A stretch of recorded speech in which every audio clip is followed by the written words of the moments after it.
የክርስቶስ ቤተሰቦች እንደምን አላችሁ?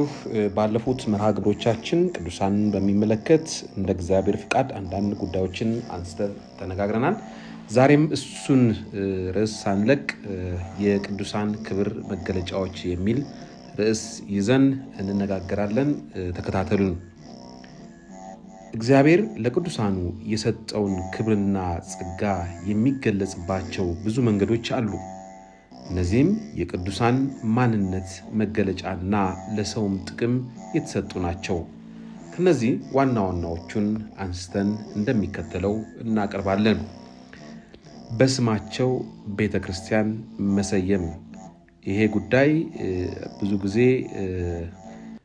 በቤተክርስቲያን ላይ የተዛባ ሐሳብ የሚያቀርቡ ወንድሞቻችንና እህቶቻችን ስለምን ብለው ያነሳሉ? ለዚህ ቤተክርስቲያን በቂ መልስ አላት። ቤተክርስቲያን ራሷ ክርስቶስ የሆነ ረቂቅ የክርስቶስ አካል ስትሆን ይህች ቤተክርስቲያን ምስጢራትን የምትፈጽምበት ሕልውና የሚገለጽበት አንዱ የሆነው ሕንፃ ቤተክርስቲያን የእግዚአብሔር ስም በጉባኤ የሚጠራበት እግዚአብሔር ጸጋውና በረከቱ የሚያድልበት ነው። የጽድቅ ከተማ፣ የታመነች ከተማ ተብለሽ ትጠሪያለሽ እንዲል ኢሳይያስ 1:26 መድኃኒታችንና አምላካችን ኢየሱስ ክርስቶስም ዕለት ዕለት በቤተ መቅደስ እየተገኘ ያስተምር ነበር። ቤተ ክርስቲያንም ምሳሌዋ በነበረው በቤተ መቅደሱ አንጻር የአባቴ ቤት ብሏታል። ሉቃስ 2:49። ቅድስት ቤተ ክርስቲያን የእግዚአብሔር ቤት ስትሆን በውስጧ የሚመሰገነው እግዚአብሔር፣ የሚሰዋው መስዋዕት ደግሞ በቀራንዮ የተፈተተው የኢየሱስ ክርስቶስ ቅዱስ ሥጋውና ክቡር ደሙ ነው። እግዚአብሔር አምላክ በዚህ ቤቱ ወዳጆቹን ቅዱሳንን እንዲታስቡበት አዟል። እግዚአብሔር ሰንበቴን ስለሚጠብቁ ደስ የሚያሰኘኝም ነገር ስለሚመርጡ ቃል ኪዳኔንም ስለሚይዙ ጃንደረቦች እንዲህ ይላል፣ በቤቴ በቅጥረ ውስጥ ከወንዶችና ከሴቶች ልጆች ይልቅ የሚበልጥ መታሰቢያና ስም እሰጣቸዋለሁ፣ የማይጠፋም የዘላለም ስም እሰጣቸዋለሁ፣ በጸሎቴም ቤት ደስ አሰኛቸዋለሁ እንዲል ኢሳይያስ 56:4-7። እግዚአብሔር ይህን ቃል ኪዳን የተገባው ለጃንደረቦቹ ነው። መድኃኒታችን ኢየሱስ ክርስቶስ የጃንደረባነትን አይነትና ሁኔታ እንዲህ አስተምሯል። ይህ ነገር ለተሰጣቸው ነው እንጂ ለሁሉ አይደለም።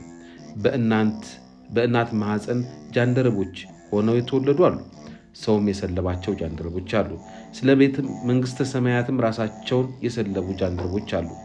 ሊቀበለው የሚችል ይቀበለው። ማቴዎስ 19:10። ስለዚህ እግዚአብሔር በቤቴና በቅጥሬ ውስጥ ከወንዶችና ከሴቶች ልጆች ይልቅ የሚበልጥ መታሰቢያና ስም እሰጣቸዋለሁ ብሎ የተናገረላቸው ስለ መንግሥተ ሰማያት ሲሉ ፈቃደ ሥጋቸውን የታገሱትንና በንጽሕና የኖሩትን ደናግል መነኮሳትን ነው።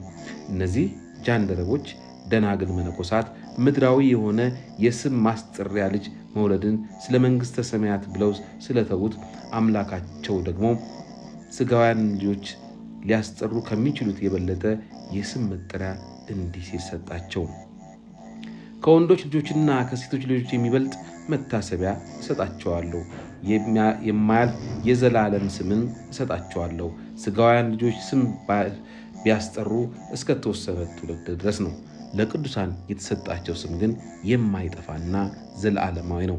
ስለሆነም ቅዱሳን ስማቸው የማያልፍ ሁልጊዜ የሚዘከርና የማይጠፋ እንደሆነ ራሱ እግዚአብሔር በማይታበል ቃሉ ተናገረ። በጸሎቴም ቤት ደስ አሰኛቸዋለሁ ማለቱ ስማቸው የሚዘከረውና የሚጠራው በቤቱና በቅጥሩ ውስጥ መሆኑ ነው።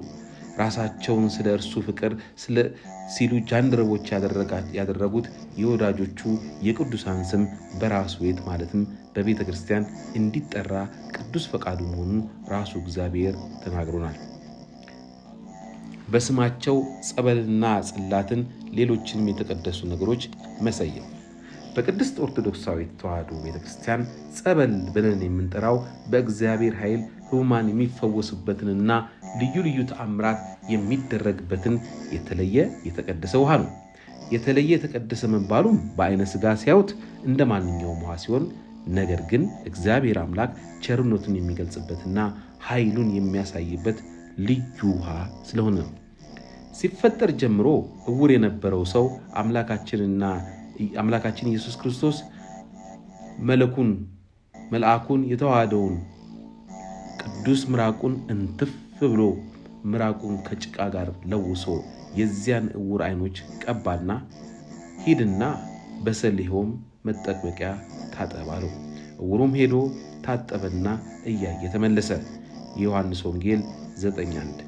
ጌታችንና ኢየሱስ ክርስቶስ እውሩን ጭቃ ከቀባው በኋላ ለምን በሰሊሆም መጠመቂያ ሄዶ እንዲጠመቅ አዘዘው? ያዳነው ራሱ ነው። እርሱ ራሱ አግኝቶትና ፈውሶት ሳለ ያ ሰው ሄዶ በውሃ መታጠብ ለምን አስፈለገው? ጌታችን ይህን ያደረገው ኃይሉን በጸበል ላይ ማሳደሩን ለመግለጽ ነው። እግዚአብሔር ፈውስ የሚሰጥበት ውሃ ጸበል መባሉን ጌታችን የዚህን እውር ዓይን የፈጠረው መለኮት በተዋሃደው ቅዱስ ምራቁ ለውሶ ጭቃ ባደረገው መሬትና ከሰሊሆም መጠመቂያ ከተገኘው ውሃ በመሆኑ ነው። እንዲሁም ከመሬት ጋር በተዋሃደው ቅዱስ ምራቁ አማካይነት ኃይሉን ስላሳደረበት ነው። እንግዲህ ወደ መጠመቂያ ጸበል ሄዶ መጠመቅ ራሱ አምላካችን ኢየሱስ ክርስቶስ ያዘዘው መለኮታዊ ትእዛዝ እንጂ ሰው ሰራሽ ወይም የፍጡር ትእዛዝ አይደለም። ዛሬ ጸበል አያስፈልግም የሚሉ ሰዎች ራሱ ጌታችን ኢየሱስ ክርስቶስ ሂድ በሰሊሆም መጠመቂያ ታጠብ ያለውን ትእዛዝ ምን ሊሉት ይሆን? ኢየሱስ ክርስቶስ ብትወዱኝስ ትእዛዜን ጠብቁ ብሏልና ዮሐንስ 14:12 ወደ ሰሊሆም መጠመቂያ መሄድና በዚያ መጸበል በክርስቶስ የታዘዘ እንጂ ክርስቶስን አላስፈላጊ የሚያደርግ አይደለም። ጸበል በብሉይ ኪዳንም የነበረ ነው። ክርስቶስ የ38 ዓመቱን በሽተኛ ያገኘው በሽተኞች ሁሉ እየተጠመቁ ይድኑበት በነበረው መጠመቂያ አጠገብ ነው። መጠመቂያውንም ወንጌላዊው ቅዱስ ዮሐንስ እንዲህ ገልጾታል። የእግዚአብሔር መልአክ ወርዶ ውሃውን በሚያናውጠው ጊዜ ከውሃው መታወክ በኋላ መጀመሪያ ወርዶ የሚጠመቅ ካለበት ደዌ ሁሉ ይፈወስ ነበርና። ዮሐንስ ወንጌል ምዕራፍ 5። በብሉይ ኪዳን ዘመን ሰው ከእግዚአብሔር ጋር ገና ስላልታረቀና ድህነት ስላልተፈጸመ መልአኩ መጥቶ ውሃውን ሲያናውጠው አንድ በሽተኛ ብቻ ይፈወስ ነበር። በዘመነ ወንጌል ግን ሰዎች በእምነታቸው ከሚቀርባቸው በስተቀር ለፈውሱ ገደብና ወሰን የለውም። ቁጥሩ ይህን ያክል የማይባል ሰው በየጸበል ቦታው ሲፈወስ ይኖራል። እንዲሁም በሰሊሆም መጠመቂያ ቀድሞ የገባ በሽተኛ ካለበት ደዌ ሁሉ ይፈወስ እንደነበረው ሁሉ በጸበል ለሚሰጠው ፈውስ ገደብ የለውም። ጸበል ይህን በሽታ ያድናል፣ ይህን ግን አይፈውስም የሚባል ነገር የለም። እድናለሁ ብሎ ላመነ ካለበት ከማንኛውም ደዌ ሁሉ ይፈወሳል። በእግዚአብሔር ዘንድ መድኃኒት የሌለው በሽታ የለም፣ ምክንያቱም ከእግዚአብሔር ኃይል በላይ የሚሆን ነገር የለምና። በጸበሉ የሚያድነው ራሱ እግዚአብሔር ነው። ጸበሉ ግን እግዚአብሔር ስራውን የሚገልጥበት ምክንያት ነው። የጸበል የመፈወስ ኃይል ከቦታ ወይም ከሌላ ነገር የሚመጣ አይደለም። የትም ቦታ ቢሆን በማንኛውም ጻድቅ ወይም ሰማዕት ስም ቢሰየም ፈዋሹ እግዚአብሔር ነው። እግዚአብሔር በቀጥታና ያለ ሐሰተኛ ነገር አስፈላጊነት የሚሰራ ሁሉ በሌሎች ነገሮች አማካይነትም ስራውን ይሰራል። እርሱ በባህሪ ዕውቀቱና ካህሊነቱ በወደደው መንገድ ስራውን ቢሰራ በእምነት መቀበል እንጂ ለምን በዚያ ወይም በዚያ መንገድ ሰራ ወይም አልሰራም ተብሎ አይጠየቅም።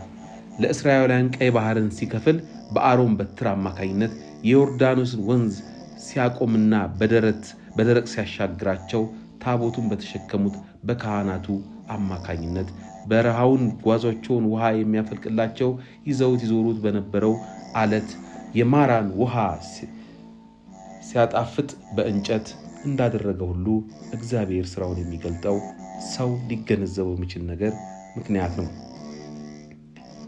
አክብሮት። እግዚአብሔር ያከበራቸው ቅዱሳን ክብር ይገባቸዋል።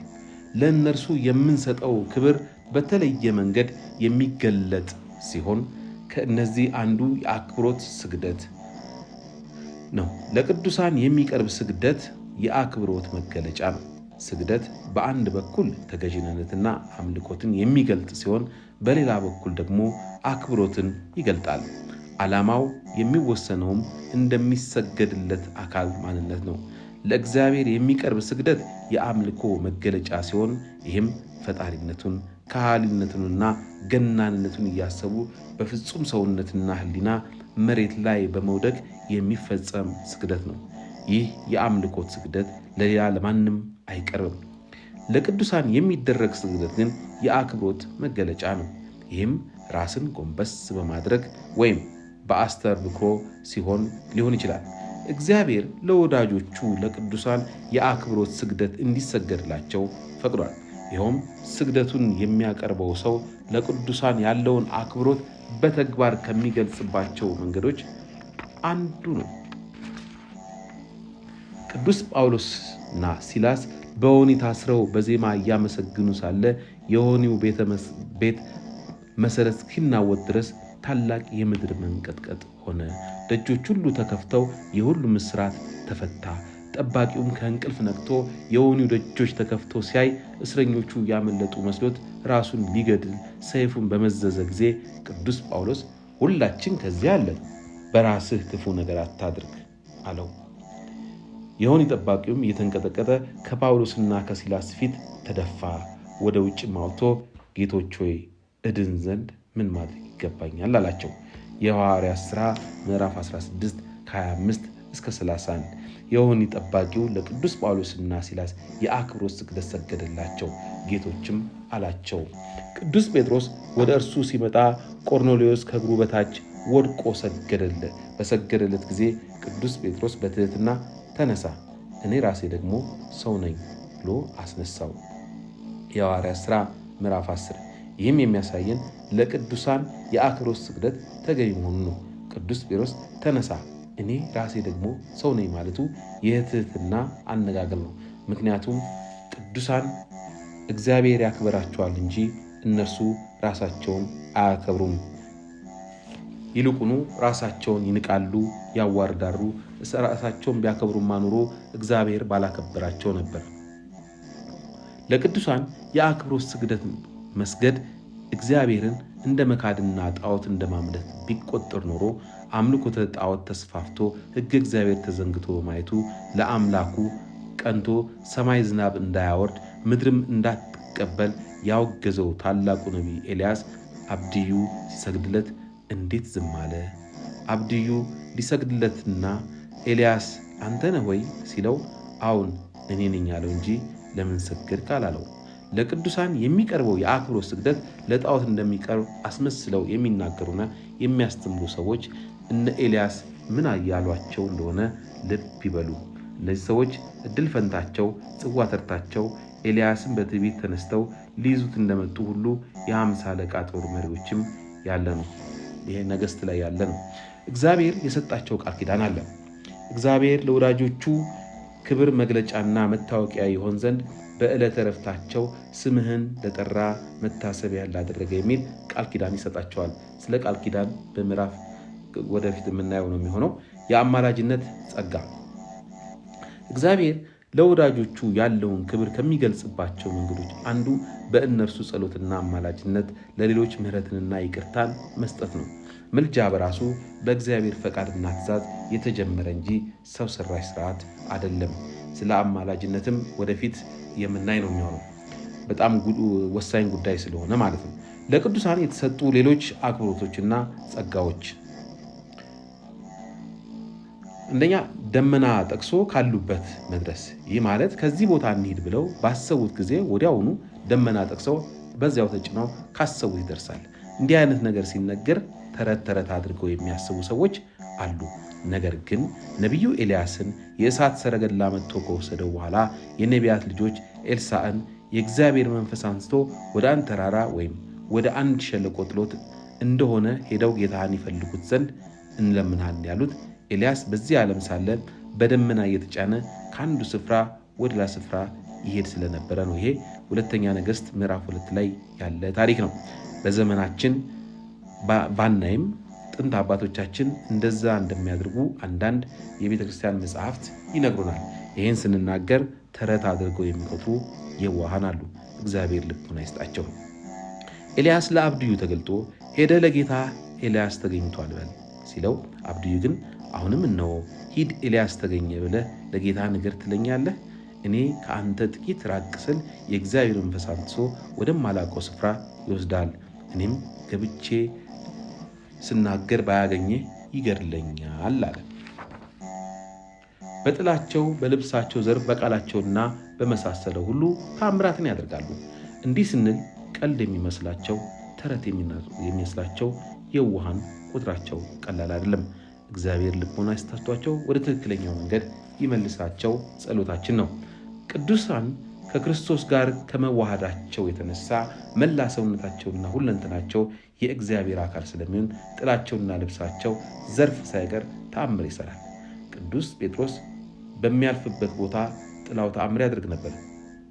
ስለዚህ ጴጥሮስ ሲያልፍ ጥላው ቢሆን ከእነርሱ አንዱ ይጋርድ ዘንድ ድውያንን ወደ አደባባይ አውጥተው በአልጋና በውስካ ያኑሯቸው ነበር። ደግሞም በኢየሩሳሌም ዙሪያ ካለችው ከተማ ድውያንን በርኩሳን መናፍስት የተሰቃዩትን እያመጡ ብዙ ሰዎች ይሰበሰቡ ነበር፣ ሁሉም ይፈወሱ ነበር። የሐዋርያት ሥራ ምዕራፍ 5 ከ15 እስከ 16። በሰው ልብ ያለውን ነገር ሐሳብን ያውቁ ነበር። በሰው ውስጥ ያለውን ሐሳብ የሚያውቀው ራሱ ባለቤቱ ወይም ሰውየውና እግዚአብሔር ብቻ ናቸው። በሰው ልቦና ያለውን የሚያውቁ ሰው ማን ነው? በእርሱ ያለችው መንፈስ ናት እንጂ። አንደኛ ቆሮንቶስ ምዕራፍ 2። እንግዲህ ቅዱሳን በርካታ ተአምራትን የሚያደርጉ ከእግዚአብሔር የተቀበሏቸው በርካታ ጸጋዎች መኖራቸውን አይተናል። ወስብሐት ለእግዚአብሔር ወለወላዲቱ ድንግል ወበመስቀሉ ክቡር አሜን። መስቀሉ ክቡር አሜን።